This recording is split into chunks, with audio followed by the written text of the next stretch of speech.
नागपूर जिल्ह्याअंतर्गत कामठी तालुक्यातील भूगाव येथील एका क्लिनिकमध्ये परिचारिका म्हणून काम करीत असलेल्या एका विवाहित महिलेला दुसऱ्यासोबत पळून जाण्यास मदत केल्याच्या आरोपावरून महिलेच्या पतीने सहकाऱ्यांसह डॉक्टरला मारहाण केल्याची घटना घडली।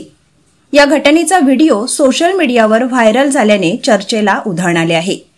प्राप्त माहितीनुसार कामठी तालुक्यातील एक महिला 2 ते 2.5 वर्षांपासून भूगाव येथील एका क्लिनिकमध्ये परिचारिका म्हणून कामावर होती, परंतु ती स्वतःच्या नवऱ्याला सोडून दुसऱ्यांसोबत पळून गेली।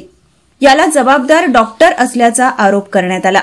तरुणीच्या मोबाईलवर तसे मेसेज आहेत आणि तिच्यासोबत डॉक्टरांचे अनैतिक संबंध आहेत असा तिच्या सासू व नवरा व मारेकऱ्यांनी डॉक्टरांवर आरोप केला आहे। त्या घटनेवरून रागाच्या भरात क्लिनिकमध्ये घुसून काही युवक व महिलेच्या नवऱ्याने जबरदस्ती डॉक्टरला बेदम मारहाण केली, शिवीगाळ करून धमकी दिली। व्हायरल झालेल्या व्हिडिओमुळे तालुक्यात चर्चांना उधाण आले आहे। दोषी लोकांवर गुन्हा दाखल करून कारवाई करावी अशी मागणी डॉक्टरांच्या कुटुंबियांनी केली आहे।